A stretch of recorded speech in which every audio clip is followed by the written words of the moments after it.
Hello everyone. So season 8.5 is here, and we're going to look at the dev vision together, and then we'll go through all the changes. I waited this time a little bit longer so I could just make it into one video rather than two. Right? Oh, let me just open this up on YouTube. While that loads, let's take a look at the things that we know so far. Okay, let's go through the dev vision. Oh my god, my computer is not cooperating with me today. Hello everyone, Guang here. I'm thrilled to be back with you all again. It's a very short dev vision this time around, it's 6 minutes. Welcome to Season 8.5 of Marvel Rivals. Following the defeat of Alchemax corporate raiders, Jean Okay. Grey led the X-Men on a daring raid against Alchemax to rescue Cyclops. However, upon finding him, they discovered that prolonged exposure to chromium has left his eyes permanently open, unable to shut off his optic blasts. Scott desperately needed a vessel capable of absorbing infinite energy to stabilize his eyes. Okay, Meanwhile, interesting. Jean's Phoenix Force, previously crippled by now, was starved and severely weakened. In a heartfelt embrace, the two provided exactly what the other needed, finally giving the X-Men the reunion they deserved. So basically, they're saying Cyclops and Phoenix Force were both exhausted because they were being, because of their respective battles. They got together and they had some private time, and now they're back together, and they're very, very happy. Wouldn't you be if you left your partner for months and months and then you just come back and then you go do some private things? Anyway, that's a pretty cool In story Season thing to add. 8.5, Cyclops reunites with his mutant brethren in Marvel Rivals. He's a Operating duelist. as a duelist, the fearless leader of the X-Men enters the fray to unleash devastating optic blasts. Okay, is it just me or was that animation felt a bit like Mr. Fantastic? In combat, It could just be Cyclops overthinking prepare it. powerful beams to strike enemies head-on, or precisely calculate ricochets of the environment and enemies, leaving foes hiding in the backline or behind cover nowhere to run. He can also uniquely weaponize the kinetic recoil of his blasts to gracefully wave through the battlefield and secure the perfect vantage point. When he Oh, unleashes his basically, they've optic given him like ability, pseudo flight. Scott removes all power inhibitors, unleashing an apocalyptic optic blast that obliterates everything in its path. With this update, we are removing Oh, so all the the Wolverine previous and Phoenix rival team up is spells. finally gone. Instead, Wolverine and Cyclops will forge a brand new team up, Blast Slash. Okay. Cyclops serves as the anchor here. When activated, Cyclops supercharges Wolverine's adamantine claws with concentrated kinetic energy, granting Logan a massive boost to his melee attack range for a set duration. Additionally, Wolverine's vicious rampage ability will be replaced by kinetic claws, allowing Logan to spin and slash with his energized claws while dashing forward, dealing Okay. continuous damage to all surrounding enemies. That's Season not too bad. 8.5 At introduces least a his massive life new game thing's mode, gone. Bounty Annihilation, alongside its dedicated new map, Kunlun Shenlong Arena. After a long delay, the legendary tournament of the Heavenly Cities has officially commenced. I'm glad we're getting an 18v18 map, but we need more maps for ranked and quick play. Following This is a good. grueling series of preliminaries, the immortal weapons have reached the finals to test their might and mind. Will Lin Ye prove himself worthy of the Iron Fist title? And who is the mysterious assassin that slew Sun Spider? Stay tuned to find out. Okay, so more story stuff is being also sort of sprinkled in here and there. With the hit, we are bringing a brand new holiday event to all players, the Rivals Summer Festival. So we're gonna be getting the Gooner Festival. That just means there's gonna be swimsuit skins across the board, and if you have not burned a hole in your wallet, you probably will when these things come out. In the June 18th update, players can complete complete a series of events, including daily logins, to end up to 2,500 units. So one free We've skin also from one of these retailed a options. fresh batch of highly Okay, so we're getting Emma, Strange, Spidey, that's Mr. Fantastic, C&D. Okay, these three here I will get, and Mr. Fantastic I will get. Spidey not so much, because requested swimsuit let's see how they're actually costumes bundled. for new. Lady Loki's getting another skin. Not gonna complain, but damn, Daredevil's getting one. Black Widow's getting one, but she's not gonna get played, so people are just gonna get the skin so they can throw while looking sexy. Um, Cap's getting a pretty cool one. White Fox is also pretty nice, though. That's pretty cool. At least they're not going with the same sort of costume design, so Lineup of that's that. heroes. Even more exciting, a new social hub, Hellfire Ooh. Bay Beach, will drop with this update. Take control of your favorite heroes, snap some gorgeous photos, hang out on the sand, or even take a dip in the ocean. We hope you make a splash and capture some incredible summer memories in Marvel Rivals. Okay. Oh, 616. That means we're getting stuff from the vault. From June 12th, Okay, so for those who missed the last season's skins, summer skins, which was the Luna, Mantis, and Invis, which was bundled as one, uh, or wasn't, I don't remember right now, and her. There, you're getting those back, and then you're also getting the skins back, which is the battle pass. If you missed the battle pass you wanted, you'll be able to buy it now. to June 26th, the highly anticipated 616 Day Vault opens its doors once again. We are bringing back the limited time costumes and events from July to September of 2025. This includes previous swimsuit special costumes, the summer special collections, and more. Keep an eye out. Okay, and now path to Doomsday stuff, which is I'm actually excited I for. want to take a moment to sincerely apologize to you all. While our internal teams have been working incredibly hard on Phase 2 and Phase 3 of the past two Doomsday events, we've taken a step back for a careful evaluation. We ultimately decided that we want to spend more time polishing the gameplay experience to meet our standards. Therefore, Phase 2 will be delayed until late July, and Phase Okay. 3 is being pushed back to mid October.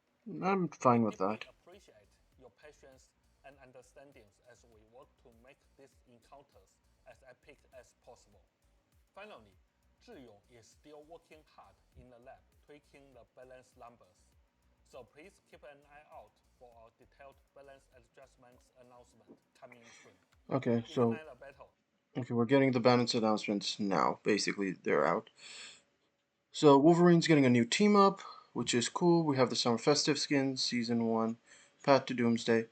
Ah, see, the Season 8 patch notes aren't out yet. Hmm. Well, I guess this is this, and then I'll come back with the patch notes, and then we'll go through. Oh, wait, no, hold on a second. They're right there.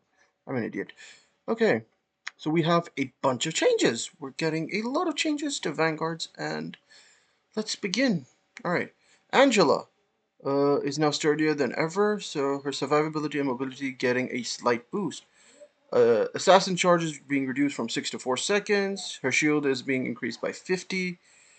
And recovery rate is also being increased a little bit and will recover a lot sooner. Basically, the nerfs that they put on her, they're just basically reversing it back so she is a bit more viable. Devil Dinosaur, the monster that we needed to. Okay. No! Okay, that's pretty big. Looks like needs to put her big buddy on a slight diet. We're reducing Devil Dinosaur's damage, survivability, and crowd control to balance out the experience and other for other vanguards facing it. Okay, we're removing the knockdown effect from the beam, which I think should stay because it's funny. But we're also increasing the barrier cooldown from 10 to 12 seconds. So if the cooler, if your thing goes down, it's gonna take that. Reduced percent damage per second on the bleed effect has gone from 3% to 1.5, These are significant nerfs. He cannot deal with flyers anymore.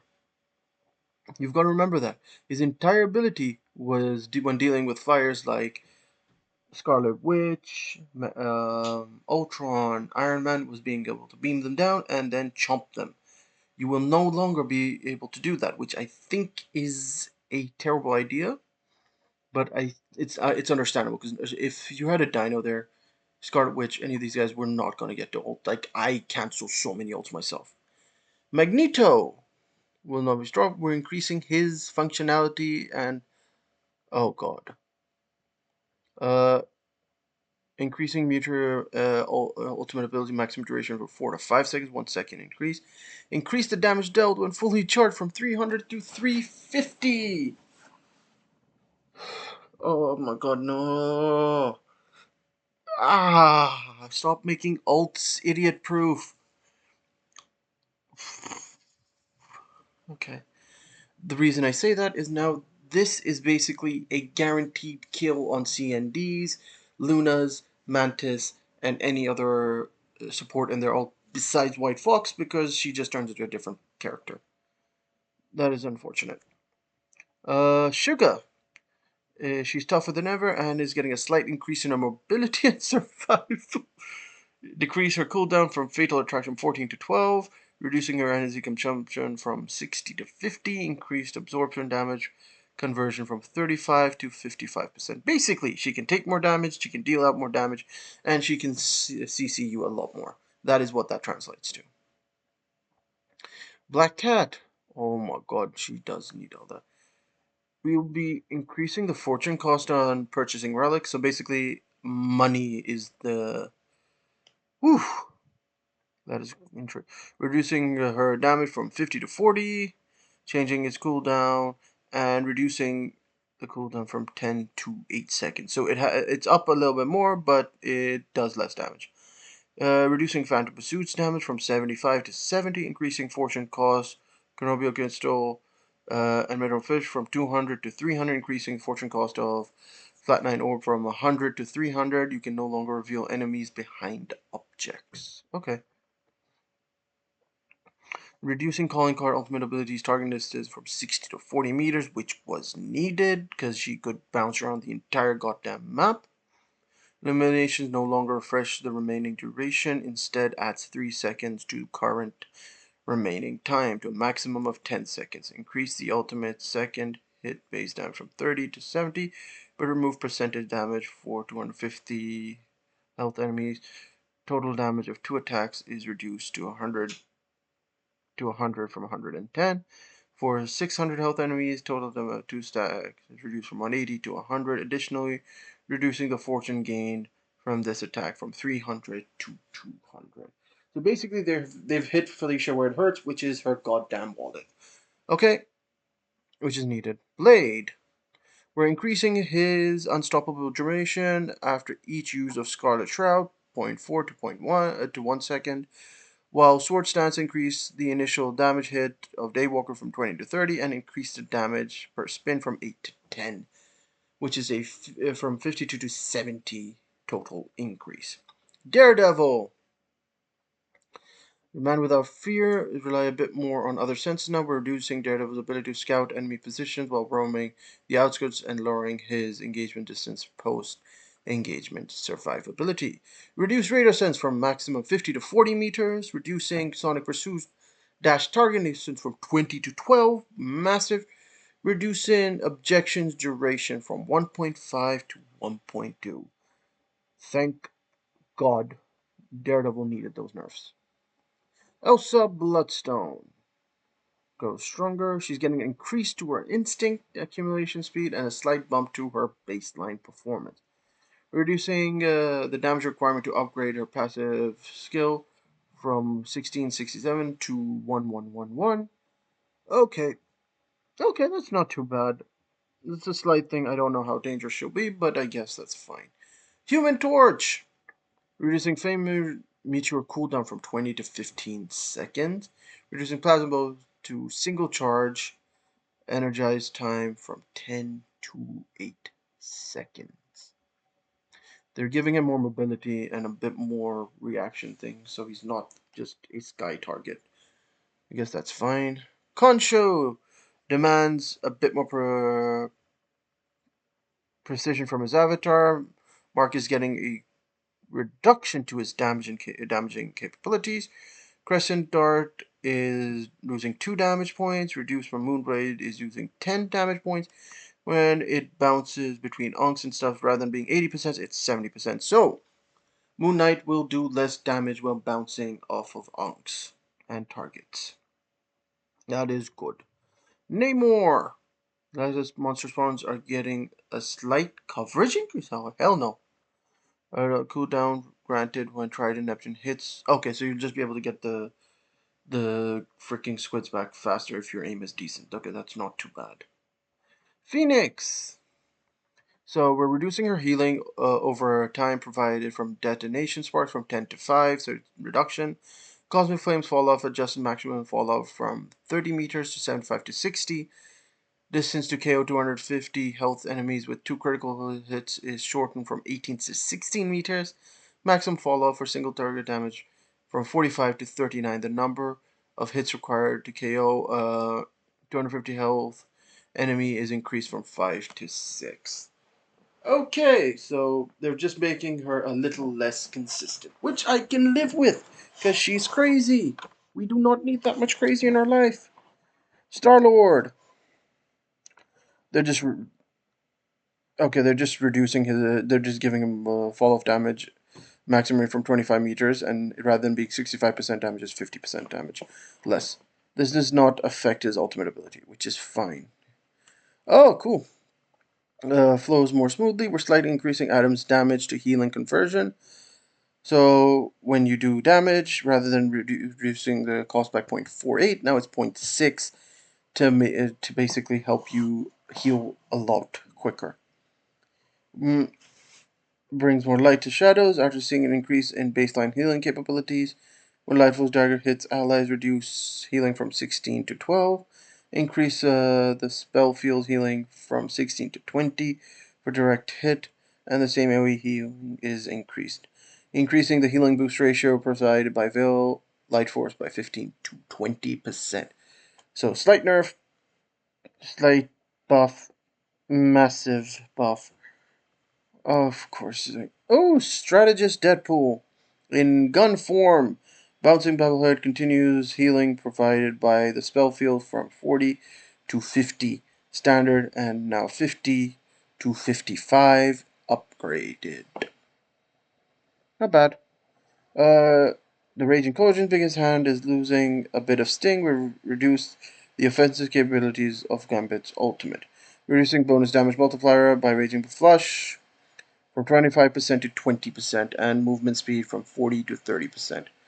Because you can't keep hitting him and his base heals. Because if you do, then Gambit's just going to lose his incomplete importance. So that's a decent change. We'll have to see him play with him to see if he's still a massive alt merchant issue. Age of Ultron is facing some minor technical difficulties. Drone's coverage range is taking a hit to lower the buff capabilities provided by allies, reducing ultimate abilities charge speed. Okay, reducing patch maximum drone distance from 35 to 30 meters, increasing firewall's cooldown from 10 to 12, increasing energy cost of Ultron's ult ability by 300. That is good. That is good. Needed some. Okay, Amy Han's are charms that are a little bit more contained. Baseline crowd control capabilities are being slightly reduced. Reducing charm and invincibility spell field radius from 0.8 to 0.6. Charms are very annoying because they have really screwed me over so many times while ulting. Making it a bit more tight, not too bad. Adjusted or removed. Reducing the healing and damage provided by hearts as 1. Reducing the percentage damage dealt per attack from 3% to 2%. Reduce the spell field healing provided per attack from 55 to 25. This is getting a nerf, essentially, this team up. And that's basically it. Because this is the only team up that was adjusted, and we've been given one team up that has been added. Thank you guys for watching, and I will see you guys in the next one. If you have any other questions and such, we can always go through them. Just leave them in the comments below. Bye bye.